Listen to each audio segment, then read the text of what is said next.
Hello and welcome to Follow Everton. I'm Ryan, the channel admin.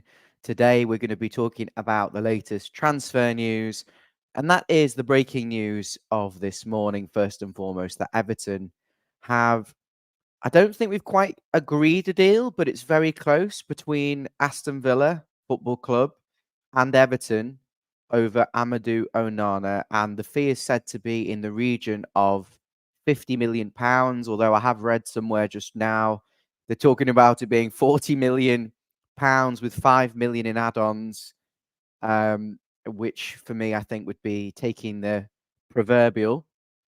Apparently the player, the Belgian international, has agreed terms on a 5-year contract with Aston Villa. It's just about getting the final details done with the deal between Everton. It's strange. It used to be that you had to agree a deal with the club first, and then you'd give them permission to speak with the player. Now it seems that everything's done in advance with the player, and then you agree a deal with the club. That doesn't make much sense to me anyway. I'm going to give you my thoughts on that. I'm also going to talk about Everton's other transfer news, which is links with Napoli's winger, Jasper Lindstrøm, a Danish international footballer. I'll talk about him. And also the links with Florentino Luis at Benfica, potential replacement for Amadou Onana. And finally, touch upon just some final thoughts and Dele Alli and some other things. So it's not going to be a crazy long stream, I don't think, around 20 minutes. As always, if you're new here, please subscribe right now. Hit the subscribe button, turn the notification bell on if you're already a subscriber, and your comments are most welcome on the stream. So welcome to everyone watching. I can see there's over 87 watching this live at the moment. I imagine this will go up to quite a few hundred. So if you're watching on X, thank you very much. Make sure you're Follow Everton on X, and you can join us over on YouTube if you search for @FollowEverton and help us out. So Onana, £50 million for Onana. We have to pay 20% of the 20% of the profits to Lille, who we sign him from. So if we sell him for 50, we pay 33. There's a £17 million difference. 3.4 million goes to Lille. We get left with 16.7 million. Is it 16.6 million? So, I mean, you could say that that's no, that's not right at all. Sorry, I've completely cocked up there. 17 million difference minus 3.4 million. We get left with 13.6 million. Okay. This clearly isn't a deal for PSR. We've passed the PSR window. The only reason he's leaving in that basis is either we need money to buy players, and yes, we need 2 wingers, a right back, a backup centre back, a backup goalie. So we've got pressing need. Now we'll need another central midfielder, but we'll come to that in a moment. But the main reason I think we're selling him is because the player wants to go. He's been here only 2 years, and he's only 22. But the modern player wants everything now. They want to be right at the top as fast as possible. I get that the career is short. I understand he can earn a hell of a lot more money at Aston Villa. They're paying massive wages. They're in the Champions League. So fair enough. I get the desire in many ways for him to go.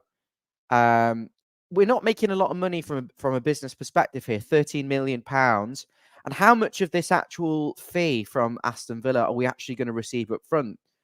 Is this 50 million in one chunk?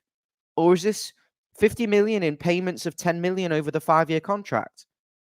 Because we need money now if we're going to reinvest to improve. I don't care what goes on in 5 years. I've had 3 years of dross, relegation battles for one way or another. And I'm not willing to accept another 4th relegation battle. Now, with the spine of Everton's team, Onana, Pickford, Jarrad Branthwaite and Calvert-Lewin, that is a spine of a team that you can build around and sign your wingers, sign your fullbacks, get your squad depth in and around them. I really don't want to see us shred that up. Now, I don't think Branthwaite's going to go. I'm not sure about Calvert-Lewin. He's obviously not signing a new contract, so I think we will entertain an offer for him as the window goes on. Replacing him is going to be very difficult. But with Onana, for me, it's a disappointment in terms of the finances. I think I would have liked a little bit more. Would have liked more like 60 million. 50 million's fine if it's a big lump sum. But come on, guys. We know we're not. We don't negotiate well. We've never negotiated well enough with the sales. Never mind the incoming players, and a recruitment is a shambles. So replacing him is going to be one thing. Getting a good deal for the sale, it's got to be a lot of cash up front that we can reinvest and get the players that we need. Now, on Onana himself as an individual player, I am in the pro Onana camp. I think he's a very, very good defensive midfielder. I think our problem is, as fans, because we haven't had the attacking fullbacks, because we haven't had wingers who can beat a player 1v1, score, make an assist, it's all kind of a bit sporadic with our wide players. We've put too much attention on likes of Onana to make things happen. And really, that's not his game. If you look at what he's good at, he's outstanding. And if you're Aston Villa fan watching, he's very, very good at winning the ball back. Physically very strong. He's 6'4", 6'5". His stature's very hard to get in a mobile player. So he's got energy about him, and he can cover the ground. Very, very good at tackling. You know, his tackling and ball recoveries are exceptional. But Everton, we've put a focus on him for some reason because of those other deficiencies elsewhere, that he's got to be making runs forward. He's got to be breaking through the lines. He's got to be very creative with his passing. Maybe he can do that, but he just wouldn't do that at Everton because that's just the way we play. I think he could drive with the ball more. And I think what gets Everton fans down with Onana is the fact that he has got that stature. He has got that mobility. He is technically very, very good. So why couldn't he go past the player one and drive with the ball and carry and knock players off who try and tackle him? I don't think we've seen enough of that. So another sad element to this is that he will go to Aston Villa. Hopefully Everton can get the business side strong with that in terms of getting most of the money up front, if not all. I really hope we put a foot down. This guy's got 3 years on his contract. You know, stop being pushovers all the time. But he'll go to Aston Villa, who are in the Champions League, and he will be very good for them because they have got wingers. They have got forwards who score goals. They've got wingers who score goals and make assists, creative. The fullbacks bomb on, and the centre-backs are solid. The keeper's outstanding. And he'll just go in. He'll slot in perfectly as a defensive midfielder, and he'll help them when they get countered and win the ball back. It's going to be a very good signing for Aston Villa. And all the Everton fans who sit there and go, oh, he's not good enough. Look at the statistics. The statistics don't lie with this particular player. And I don't know why he doesn't pass the eye test for a lot of players, because when I watch him, yes, he doesn't do a lot going forward, but he does win the ball back. And the idea of a defensive midfielder, generally win the ball back and give it to your more attacking, creative players. And it's not his fault that we haven't had that. So I think at Aston Villa, where he will have that, he's going to do very, very well. His contract isn't a particularly big contract, Everton. I imagine he'll go up to £120,000, £130,000 a week at Aston Villa. So you can't blame him from the financial side of it. They're playing Champions League football. They're building a very good squad. I get the motivation. I would have liked him to stayed, of course. And the element behind that is a few factors. I think he's a good player. I don't think Everton recruit well. I don't think Everton replace well. And I don't think Everton sell well. So are we going to get good terms on this deal? Are we going to replace him effectively?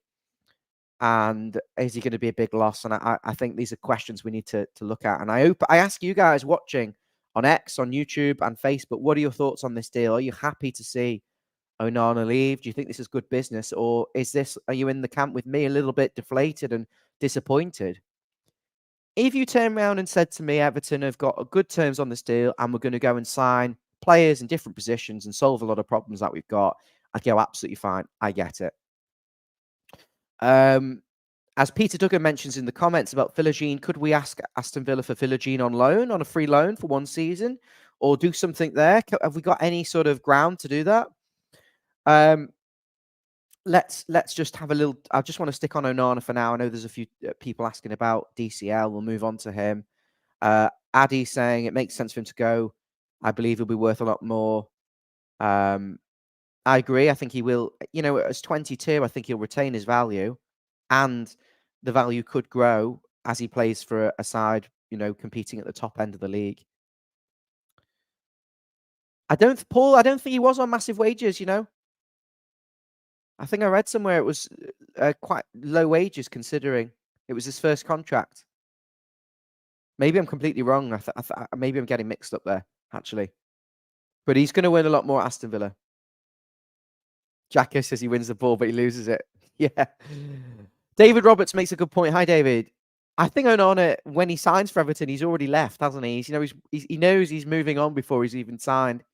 And I get that. He's on that sort of upward trajectory. Which club would give him full time, play him week in, week out, allow him to develop, give him a platform to go somewhere else? Because when we bought him, he wasn't going to go straight into Man City or one of those teams. And I think it's quite clever for him to go to Aston Villa because it doesn't box off a move to, say, Arsenal, United, Chelsea, Spurs even. They don't have a rivalry in the Premier League with anyone, Aston Villa, with all due respect. So, he could eventually sign for Man City, go to Man United, Chelsea, Arsenal. He could move on. It's not like if he'd gone to Man United, then he can't go to City, possibly can't go to Arsenal. So I think it's a sensible move, but I think if Aston Villa come tumbling down and have a poor season, which I don't see because the quality is just everywhere in that team, he could potentially move on. Flash the Original says he's gutted. Suits me. He suits me, but I'm gutted. I don't want Decore. But I'm gutted. I don't want Decore too. The dunce must go. I think we're going to see more of Decore. I think we're going to see more of Decore in a deeper role next season, and I wonder whether Everton, if they can't get their targets, we'll go with what we've got. We've got Timmer and Bugan. I'll come to that in a minute. We're going to shift Decore back into midfield and sign no one, but I think we will get someone. On the Everton Aston Villa thing, just very quickly, we bought their youth player. They bought our youth player to satisfy PSR. But in turn, have we then allowed them, have we facilitated them to then invest again and buy one of our best players? Okay, topics. There's quite a lot to go through. DCL is heading to Manchester United. That's Eugene. Where have you seen that? The DCL situation needs resolving very quickly. He's not signing a new contract at Everton. We need a striker who can score goals. He has 14 goals in 3 years. I understand the lack of creativity, and our style of football. I get his motivation to leave. He probably wants to settle down now. He's got a son. He wants one big contract. He wants to enjoy his football. It's difficult at Everton to be a number 9, I think, because it's not just about scoring goals. It's about holding the ball up, making it horrible. As fans, we want a goal scorer, but we want better style of football. But we have to be realistic as well. Are we going to be able to sell DCL and then go and bring in a 15 to 20 goal a season striker? I don't know. We might get a finisher who can't do all the other things that DCL can do with his hold-up play. I don't think we're going to be able to get someone like DCL who can do all that and also hit the score goals out of nothing. And I know I talked a lot about last season when I did the post-match streams and pre-match streams with the guys. The service that Calvert-Lewin was getting a lot last season was balls from crosses that are coming from quite early balls. So he's facing away from the goal that he's meant to be scoring in. He's got a defender behind him who can attack the ball, and he's got to kind of twist and score on target. It's very difficult. We didn't create a lot, but then at the same time, the chance against Aston Villa at home where he goes through one-on-one, he missed a lot of chances as well. So there is a lot of criticism on DCL with his goal scoring. He went on a massive run without scoring, and he has to take criticism. I think half of his goals were penalties, and one was hit off his backside and went in. The goal scoring side of it is really poor for 3 years. But at the same time, you have to look at the creativity. And I always said coming into this season now, if Everton could keep everyone they had and bring in 2 wingers who score and assist, we'd be in the top 10, no problem, because the goal scoring is the issue here. But DCL, I think, in my opinion, I think if he wants to go, he's not signing the new contract. We've got to find a way to get rid and reinvest. If we keep him, then I suppose it's not the end of the world, really, because he suits that style of play. But I'm leaning towards more of the sell and reinvest camp, I think. What do you think, guys? Would you get rid if a decent offer, maybe 20, 25 million came in? How would we even get that? I mean, he's only scored 14 goals in 3 years. Half of them are pens. Would we get that kind of money for him? But if we can, would you sell him, and who would you go and sign? Jacko mentioned Neil Maupay. This is the thing, okay? I'm going to come on to Dele Alli now and Neil Maupay. Apparently, Dele is staying with the club for pre-season. I have seen the evidence of this. Looking to impress, wants to repay Sean Dyche's faith in him. Obviously earned over £5 million last year by being under contract on 100 grand a week. We've somehow managed to renegotiate with Spurs a deal where we don't have to pay them anything unless we sell him on for a profit, which is fair enough. And I think it's sensible that both clubs came to an agreement there, because we wouldn't have been able to pay the money. We wouldn't have signed him. It's too big of a risk. You know, he's not played football in years, and even before that, there was issues and question marks over him. Sorry, I'll bring up that comment in a minute. Question marks over him in terms of his performance, even before the injuries. So we've said to Spurs, look, we can't take another risk. Can you renegotiate terms and allow us to give this player an opportunity to impress in pre-season and next season, perhaps? And Spurs have agreed, for the sake of the player. I'm surprised because, you know, I think they could have held firm and said, you know, football is a business at the end of the day. No, if you play him, you owe us the money. If you sign him on a new contract, you owe us the money. But it looks like we've managed to come to an arrangement.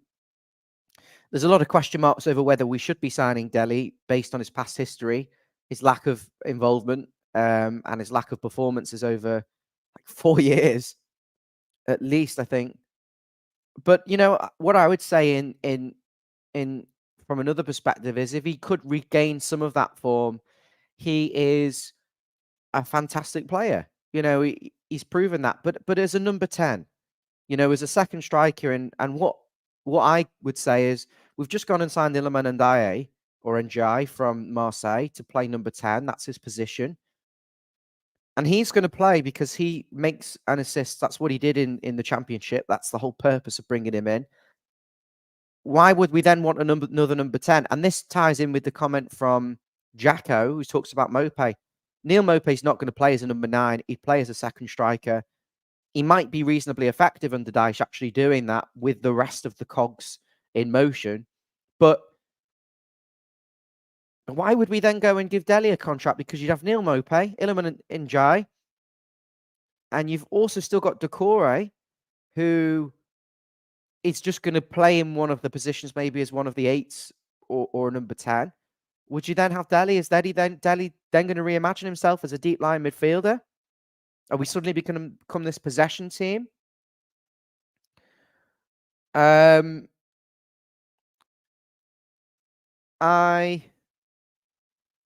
not sure, but I'm intrigued to know what people think on that. I mean, I'm passing the information on. Andy Mabs is saying not on Dele with hassle unless he's offered a low wage deal, 20k. I agree. So what I said was, what about a pay as you play? If he plays 20 games this season for Everton, we have an option to extend his contract, and in that option, he would get a full salary. And if he plays, he would also have the option himself to trigger that contract extension. So it protects him as a player. So if he plays 20 games, he can trigger an extension for another year at a full rate of whatever they agree. And if he plays, Everton can also trigger that option. But at the same time, they can both walk away, you know. Or they could make it some sort of obligation where Dele could say, you know, if I play 20 games, I'm obligated to get a new contract next season at my normal rate, not as pay as you play. There's some negotiating to be done, but it's out of our hands. All I want to see is a better Everton than last season. I don't want 3 years of what we've just witnessed. Paul, you make a good comment, pal, but we have more than 2 players in the... We seem to be very heavily stocked with strikers, central midfielders, and number 10s. So at the moment, if we've got Doucouré, Maupay, Dele, and Ndiaye, you've got Beto, Chimiti, and Calvert-Lewin. You know, you've got a lot of forwards, and I'm not actually sure any of them are going to score at this level. You haven't got any wingers. You've got Harrison and McNeil, and I'm not going to stand for watching them to play 38 games again this season, because there were times where they had to be taken out of the team last season when they weren't good, and we didn't have the options. And we seem to have problems at right back. I mean, we haven't got a first choice right back. I'm worried Coleman's going to go in as first choice again for the season because he doesn't fancy Patterson. Maybe he thinks he's a bit too lightweight and immature for various reasons. And we haven't really got. We've got Young as a backup left back, but for me, in an ideal world, I'd be looking to get a new left back. He's got injury problems. He doesn't get forward. He doesn't attack. He hasn't got any technical quality. Doesn't assist. I think this summer is about prioritizing, and left back isn't a priority. But in the future, I would like to see us improve and get players. I'm going to move on because I've gone over my 20 minutes here. Jarrad Branthwaite apparently not going anywhere. We turned down 2 bids. United are now proposing 60 million, but with the situation with Everton selling Onana to Aston Villa, James, who's asking where he's going. I just think I don't see Branthwaite going unless there's an astronomical bid, 80 million. And I would have said to Man United all along, look, 70 million cash upfront now, or 3 payments of 30 million, or 3 payments of 25 million each. You can pay more over a longer. You can pay over a longer period, but it's going to cost you a lot more. Or you can pay us slightly less upfront. But I don't want to sell the best players. I don't want to sell Branthwaite. Come on, we're fans here. We don't care about the money. We want to have a good team on the pitch. And I know it's all speaking in La La Land, you could say, in Dreamland, but we're here for the fun of it. We're not here. We're here to enjoy and watch the football. And we need our best players. And selling Branthwaite would be criminal. So I'm pleased to read today that there's no chance of him going unless there's an astronomical offer on the back of Onana's sale. I do think we're going to be open-minded with DCL. I think Onana goes. It's how we invest. We'll come to the transfers in now. One player who's been linked with many, many times, and I'm just going to interrupt you to ask you, there's nearly 300 people watching. If you're on YouTube, smash the like button right now. If you're on X, can you do us a favor? Open up YouTube on your mobile app or on your Safari or whatever your device you're using. Search for Follow Everton and come on over to YouTube and give me a subscribe, please, and support this channel because I've been doing this for 3 years. I want to get up to 3,000 subs. We're on 2,750-ish. Come on. Give me a hand. There's 250 of you watching on X. So you could pretty much get me up to 3K subs, there and then if you really wanted to. So I'd really appreciate that. I'm going to talk about Everton's transfers incoming now. Florentino Luis at Benfica, a defensive midfielder.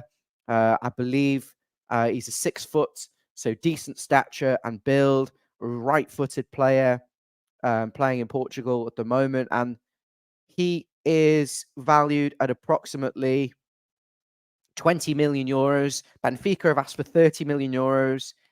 I would hope that the Onana deal hasn't been sanctioned or won't be sanctioned without a replacement, because I don't think we can rely on the options we've got in central midfield now, especially with the way James Garner faded for large spells last season. But this player seems to be very highly rated. Wolves are looking at him and other clubs. He's under contract for another 4 years at Benfica, so it's going to be a difficult one to get done, but I'm just going to give you some statistics on him. There isn't a lot because, when you're looking at defensive midfielders, I could do with Chris Leitchi to give me the sofa score and all that kind of analysis on him. But let's have a little look at how many games he played last season and how many minutes and all that sort of stuff. He's Portugal under 21s national, hasn't quite made it at the major level. In the Portuguese first division, 30 appearances last season, 8 yellows. He played under 2,000 minutes. He played 1,683 minutes.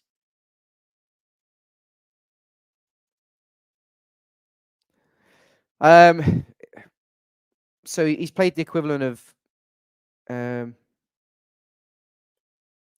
played 18 games worth of full 90 minutes. No goals, no assists.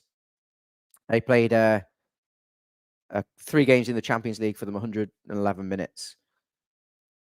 We'd have to do a little bit more research on him, but he seems to be very highly rated from all the things I've read. I don't know much about what type of defensive midfielder he is. Oh, I do apologize. Did do some research before I came on. Likes to get the ball off the back four. Very tenacious with his tackling. Technically very sound. Good passer of the ball and can link attack and defense. That's what I read before. That sounds very promising. So we have to trust Thelwell. What it seems to be that we're doing, I mean, he hasn't played a lot of football last season. We're looking at players in the Championship who've impressed. So on the way up, younger players who haven't quite already made it, the wages are lower, the fees are lower, and hopefully sign them from lesser leagues like the Championship and bring them in and build them up. Obviously, we didn't get Fullergene and we didn't get Jan Kuba Minter, who was away on loan at Feyenoord, I think. So we want to get younger players at the lesser leagues, although he was actually a Newcastle player, so that's a very bad example. But Njai was formerly in the Championship as one of the best players, went to Marseille. So I think it seems like we're looking at the Championship and lesser leagues, young and up and coming, or players who perhaps struggled away after a big move, i.e. Njai struggled last season at Marseille, played out of position, he's come to Everton. Florentino hasn't played as much football. I want to just check actually whether that's not to do with injuries, because I just want to check to see if he was actually injured last season, because if he was injured, then he's not a player that struggled for any other reason. But I've got another example of this point anyway coming up in 1 second. So let's have a look here.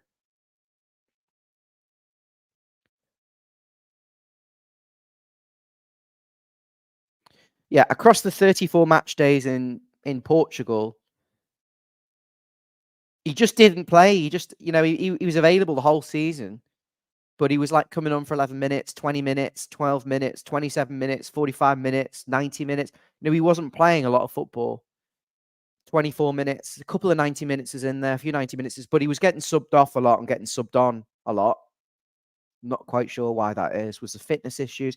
But anyway, you could put him in that category of not quite cutting it. If he was cutting it, he'd be doing 90 minutes week in, week out. And so maybe that's where Everton are going back to their old ways of, can we get players who are perhaps not at their potential elsewhere or on their way up and going to hit another level of potential. So another player who we are looking at is Jasper Lindstrøm. Now, if you'd have a quick Wikipedia of this guy, as I did last night, he's played 22 games for Napoli, very big club in Italy. Roma, Everton's new owners, big rivals. No, that's completely wrong. That's Lazio. Ignore that. Napoli, 22 games for Napoli last season. No goals, no assists. When you look at that, you think, oh, it's typical Everton. We did the same with Dwight McNeil. We love a player who doesn't score and doesn't assist. And we love to be the hero and try and change them and make them amazing. What I've been told, though, is that for Eintracht Frankfurt, the season before he joined Napoli in a 30 million euros deal, he was meant to be very, very good. 7 goals, 9 in all competitions in 27 games, a few assists in there as well. But what I've also been told is a massive Liverpool fan. Not that that matters really, but some obviously won't particularly like that. Massive Liverpool fan, but he's more of a number 10. If you look at on Transfer Market, the positions he played in Eintracht Frankfurt, he was attacking midfield right throughout the whole season, with a couple of appearances on left midfield, right midfield, but he was more of a number 10. And again, that comes back to the same discussion we've had throughout the stream. Mope, Doucouré, and Njai, and possibly Dele, all number 10s. Do we need another number 10? Yes, he can play on the wing. He's played on the wing for Napoli because they don't really play with a number 10. I think it's 4-3-3, and they have Osherman, and they've got that very good Georgian winger playing on one of the sides. Absolutely incredible player. I'm not even going to try and pronounce his name. Should I? Kravashvili or something like that. It begins with a K. He's absolutely class. And I can see why he wouldn't get in on the wings ahead of someone like that.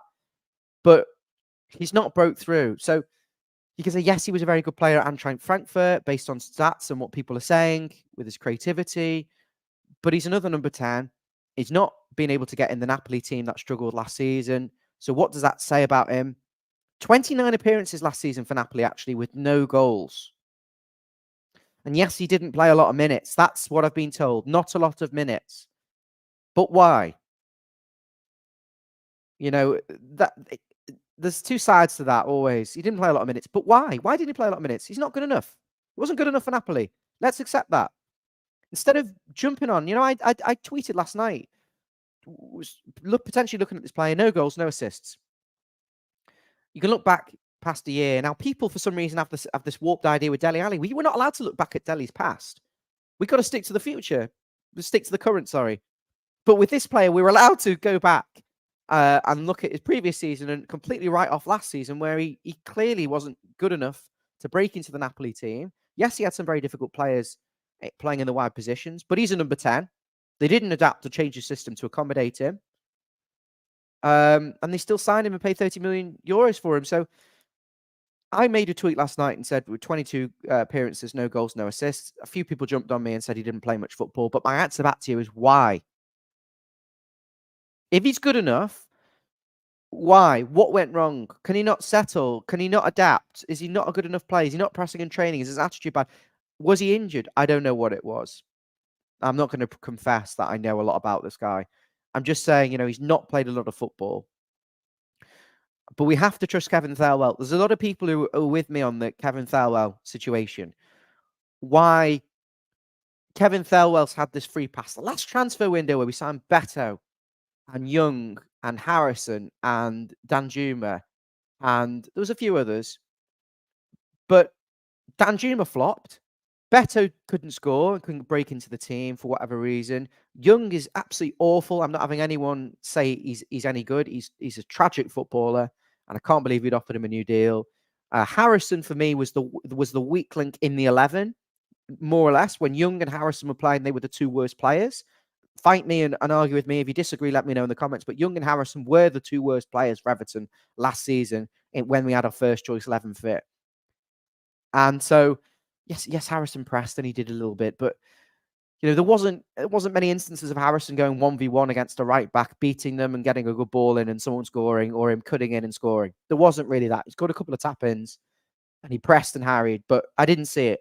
But Thelwell, I'm yet to see very, very good business in terms of sales and incomings. I know there's a few people who disagree. I know there's a lot of people who agree with me. I'm going to give him the benefit of the doubt. I truly hope that the signings he's made this season with Njai and Timor and Bugan, and did we sign someone else? I've forgotten already. But if we get Jasper Lindstrøm and we sell Onana well, and it all comes off well, we'll give him a lot of credit. But where are the evidence so far that his signings have been fruitful? Apart from the irony, Amadou Onana, who he signed, is now looking to go to Aston Villa. The transfer window is now open for another 6 weeks. The areas where I think desperately we need to go, let's say we've sold Onana. We need a defensive midfielder. If Florentino Luis at Benfica is the right option, then fine.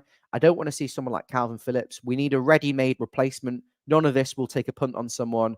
We need someone who's up to the job, who's scouted and watched and we know is capable. Defensive midfield, very, very important for Everton. We've had a good defence, and in theory, that should have allowed us to have two attacking fullbacks and two very dynamic wingers. We haven't got them. So I'd like really to see us sign a first-choice right-back. Ben Godfrey is gone now. There was a little bit of money from the Ben Godfrey sale. Let's go and bring in...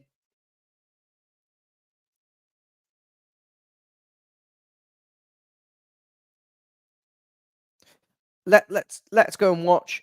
let's go and get a right back who can attack, a specialist right back. Because I said at the start of the season, I